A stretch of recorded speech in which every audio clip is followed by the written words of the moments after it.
할렐루야. 지난 3일 동안도 주님의 은혜 가운데 복된 삶을 사셨는지요? 네, 한 사람만 아멘. 네. 또한 제가 숙제 아닌 숙제를 드렸는데 성경 읽기는 또 잘 하고 계시는지요? 아멘. 감사합니다. 달력을 볼 때마다 그날 우리에게 주신 말씀을 보면서 하루를 그 말씀대로 묵상하고 살기로 다짐하는 여러분들이 되길 주님의 이름으로 축원합니다. 우리나라 속담에 작심 3일이라는 말이 있습니다. 딱 3일째 되었습니다. 우리는 이 뜻을 마음을 단단히 먹고 실천을 하지만 이것이 사흘을 가지 못한다라는 뜻으로만 이해를 하고 있습니다.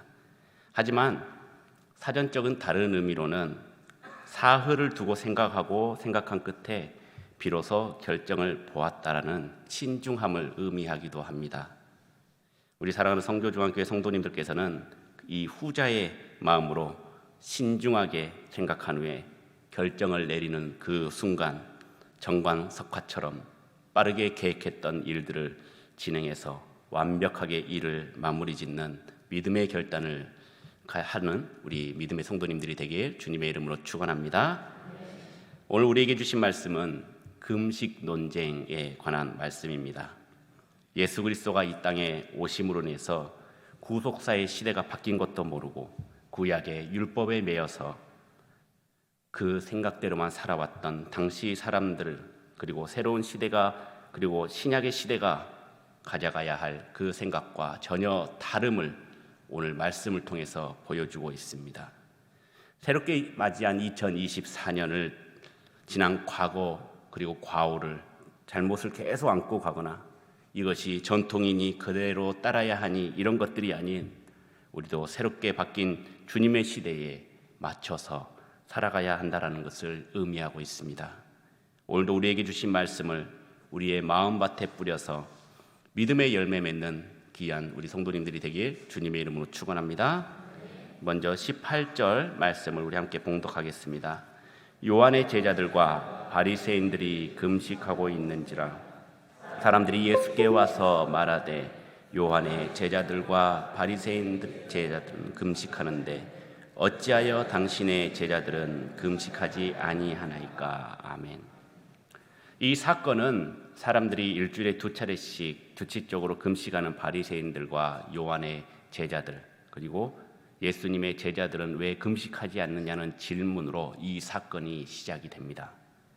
아마도 13절 이후의 사건인 레위의 집에서 예수님의 제자들이 세리와 죄인들과 함께 식사하는 것을 보고 못마땅히 여겨서 예수님께 물어봤을 수도 있습니다.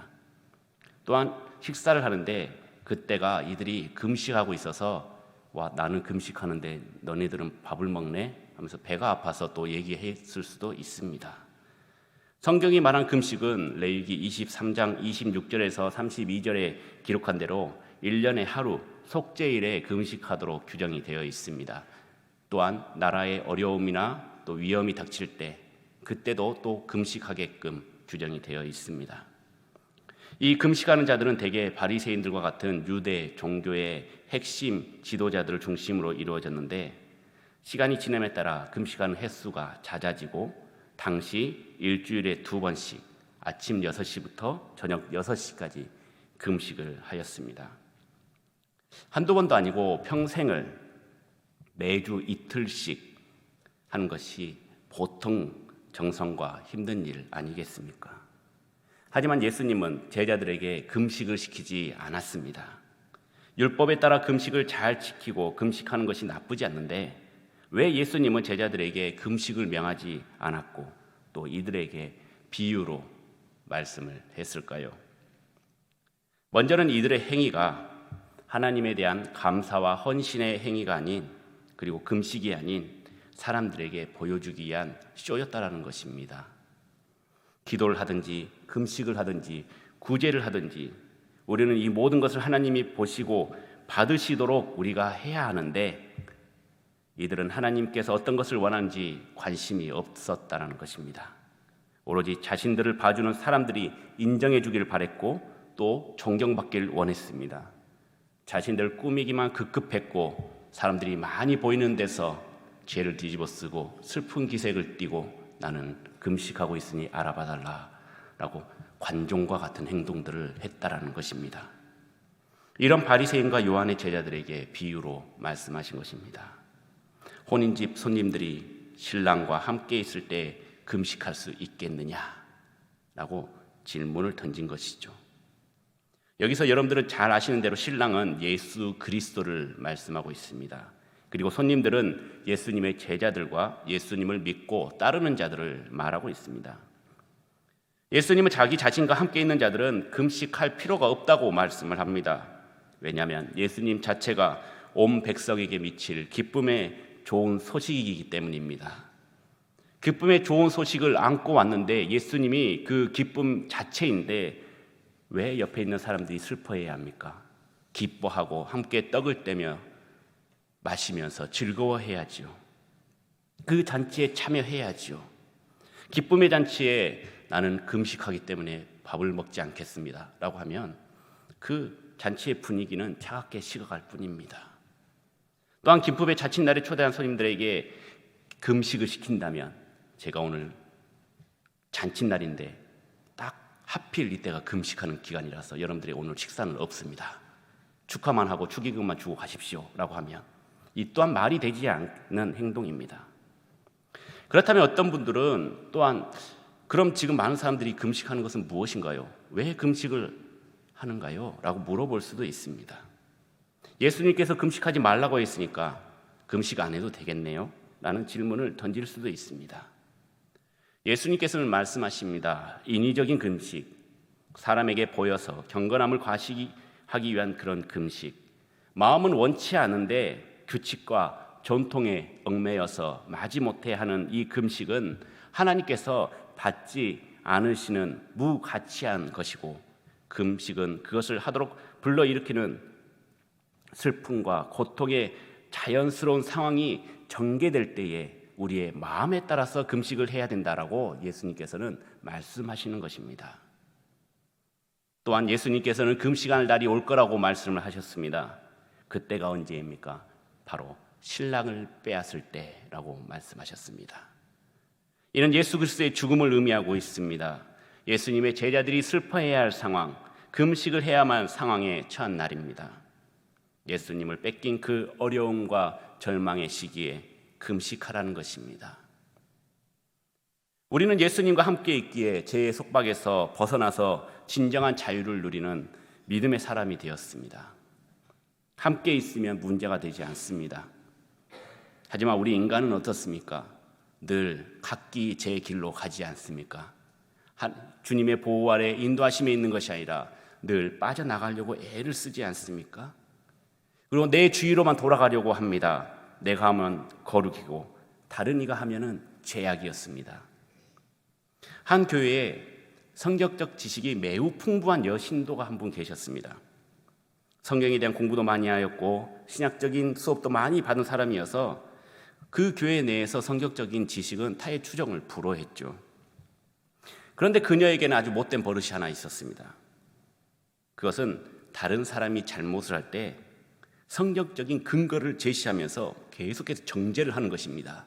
이것은 몇 장 몇 절에 나와 있는 잘못을 저질렀기 때문에 누구 집사님, 아무개 집사님, 권사님은 죄를 회개해야 마땅합니다 하면서 이렇게 얘기를 하는 거죠. 누가 좋아하겠습니까? 그 신도를. 그녀의 행위는 성도들에게 덕이 되기는커녕 마음의 상처를 받아서 교회에 떠난 자들도 많았습니다.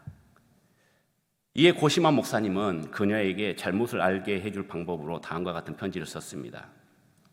우리는 남의 보잘것없는 작은 잘못에도 비난을 퍼부으면서 우리가 저지른 큰 잘못에선 갖은 핑계를 댑니다. 우리는 내가 가진 물건을 고가로 판매하기를 원하면서 남의 물건은 염가로 매입하기를 원합니다. 타인에게는 정의를 원하면서 우리 자신에게는 자비를 베풀어 줄 것을 요구합니다. 우리가 한 말은 너그럽게 들어주기를 원하면서 타인이 한 말에는 가시돋친 비평과 불만을 쏟아붓습니다. 우리 눈에 잘못 보인 사람은 무슨 일을 하든지 마땅치 않게 여겨지게 보이고, 나에게 잘 보인 사람은 무슨 일을 하든지 귀엽고 예쁘고 사랑스럽기만 합니다. 우리의 권리는 철저하게 주장하지만 타인은 우리에게 적당히 주장하기를 원합니다. 우리가 타인에게 베푼 것은 굉장히 크고 많은 것처럼 보이지만 타인이 우리에게 베푼 것은 아무것도 아닌 것 같이 보입니다. 라고 이 장문의 편지를 써서 이 여신도에게 보냈습니다. 그리고 변화받기를 기도했죠. 편지를 읽은 여신도는 어떻게 변화가 됐을까요? 안 됐을까요? 안 됐으니까 제가 이 말씀을 드리는 겁니다. 목사님의 기대와는 달리 편지의 내용이 자신을 꾸짖고 정죄한다 생각을 하고, 목사가 자신을 정죄한다면서 성경적인 근거를 열심히 찾아가지고 그 방금 읽었던 그 편지 내용을 일일이 다 근거를 찾아 목사님을 비난하고 정죄했던 것입니다. 결국 이 여신도는 별 변화받지 못했습니다. 자신의 생각만 고집하다가 안 그래도 외톨이가 더 외톨이가 되어버렸습니다. 사랑하는 성도 여러분, 우리도 내 기준과 맞지 않으면 정죄하고 가르치려고 들지 않습니까? 그 후에 우리에게 남는 것은 무엇이 있습니까? 내가 정죄했으니까 나는 뿌듯해, 만족해, 이런 것보다는 우리의 마음속에 항상 공허함이 남지 않습니까? 아무런 의미가 없는 것입니다. 내 주변에 아무것도 남지 않습니다. 정죄하지 말고 사랑하시기 바랍니다. 예수님의 마음으로 사랑하고 보듬어 주시기 바랍니다. 우리는 주님만 있으면 됩니다. 믿습니까? 주님과 함께 있으면 주님의 뜻대로 이끄심을 받으면서, 그리고 그게 어떠한 상황이든 어떠한 환경이든 가장 좋은 선택인 것이고, 그것이 바로 우리가 누려야 할 진리라는 것입니다. 초가 상갈에 살든 가진 것이 없든 나는 만족할 수 있는 그 믿음, 주님과 함께 있으니까 항상 풍요로운 마음, 주님께서 함께 하신다는 것이 우리에게 축복의 보장이고 행복의 시장임을 믿는 믿음의 성도님들이 되시길 주님의 이름으로 축원합니다. 계속해서 본문 21절 말씀을 함께 봉독하겠습니다. 생배 조각을 낡은 옷에 붙이는 자가 없나니 만일 그렇게 하면 기운 새 것이 낡은 그것을 당기어 헤어짐이 더하게 되느니라. 아멘. 옛날 어려운 시절에는 옷이 귀했고 양말도 귀했습니다. 빵꾸가 나면 버리는 것이 아니라 꿰매서 신고, 천을 덧대서도 입고, 작아서 못 입으면 물려주고, 또 그렇게 살았습니다. 저도 사촌 형의 옷을 매우 많이 물려 입었습니다. 제 돈으로 산 적이 거의 없었던 것 같아요. 그러면서 또 제 동생을 또 물려주고, 그래서 동생은 항상 새 옷을 입어보지를 못했죠. 근검 전략이라는 그런 말도 있었겠지만 정말 살 형편이 안 되는 그런 어려운 상황이 여러분들 다 한 번씩은 경험을 해봤을 것입니다. 저도 예전 교회에서 한번 무거운 짐을 들다가 호기롭게 양복을 입은 상태에서 굽을 앉는 순간 바지의 허벅지에서부터 엉덩이까지 쫙 찢어졌습니다. 하필 그 시간이 장례식장을 가기 위한 시간이었고, 그 장례식장 물품을 들고 가는 시간이어서 옷을 갈아입을 새도 없이 담임 목사님과 또 담임 목사님, 사모님과 많은 성도님들을 모시고 버스를 몰고 이렇게 가는데 그냥 아랫도리가 시원시원합니다. 얼마나 제가 당황했을까요? 그래서 버스에 있는 테이프를 그냥 덕지덕지 붙여가지고 좀 가린 다음에 운전을 하며 가는데 어떻습니까? 악셀도 밟고 브레이크도 밟고 클러치도 밟고 그러면 자꾸 뜯어지겠죠. 그렇게 장례를 마치고 돌아와서 세탁소에서 찢어진 곳을 수선을 해달라고 부탁을 했는데 찢어진 범위가 넓어서 천을 덧댔습니다. 그런데 얼마 안 가서 또 찢어졌습니다. 근데 찢어진 부위가 어떤 부위였냐면 그냥 봉제선 따라서 찢어진 것이 아니라 덧댄 부위, 박음질 한 부분이 헝 곳과 새 곳이 만난 곳이 쫙 하고 찢어진 것이죠. 전화 위복이었을까요? 이를 불쌍하게 보신 담임 사모님께서 제게 양복 한 벌을 선물로 주셨다라는 해피엔딩으로 끝난 일입니다. 새로운 천 조각의 낡은 못을 붙이면은 박음질 한 부분이 약해서 찢어집니다. 이 말씀은 유대교의 낡은 전통과 예수님의 새로운 복음이 조화를 이룰 수가 없다라는 뜻입니다. 새로운 진리 그리고 새로운 가치관, 새로운 형식, 이것은 새 것에다가 담고 새 것에다가 붙여야 이것이 맞는 것이지, 예전 것하고 지금 것하고 맞추려고 하면 억지로 맞춰지지가 않죠. 예전에 여러분들 이따만한 핸드폰 들고 다닐 때 생각해 보시기 바랍니다. 그때 핸드폰 충전할 때 어떻게 충전했습니까? 다 핸드폰 단자가 다 달랐습니다. LG고 삼성이고. 근데 지금은 C타입으로 거의 다 통일이 되었죠. 그런 맞지도 않는 것에 억지로 맞추려고 하다 보니까 이게 이런 사건이 벌어지고 만 것입니다. 아무리 조그마한 것도 이렇게 어긋나지 않게 맞지 않는 것을 사용한다면 또 거기서부터 또 다른 문제가 생기게 되는 것입니다. 이 말을 들은 유대인들은 속으로 부글부글 했을 것입니다. 이들은 전통을 중시 여긴 자들이었기 때문에 조상의 유전을 계명보다 더 높게 생각하는 잘못을 범했고 예수님으로부터 책망을 받았기 때문입니다. 물론 옛것이 다 안 좋다라는 것 아닙니다. 정말 귀하고 값진 것도 있습니다. 꼭 지켜야 할 것도 있습니다. 그러나 그 어떤 것도 하나님의 법보다 위의 법은 없다라는 말씀입니다. 우리는 하나님의 말씀을 내 입맛대로 해석하거나 판단해서는 안 됩니다. 특히나 많은 사건들이 있는데 교회 안에서도 올해 우리에게 주신 말씀을 뽑을 때가 가장 크게 드러나는 것입니다. 나에게 오늘 주신 말씀은 어떤 말씀일까 하면서 딱 뽑았는데 별로 마음에 안 들어요. 그러면 슬그머니 집어넣다가 옆에 것을 이렇게 적기도 하고, 그것이 하나님의 뜻일 수도 있습니다. 저는 그렇게 믿고 있습니다. 우리는 자꾸 옛것에 새것을 입히려고 하고 있습니다.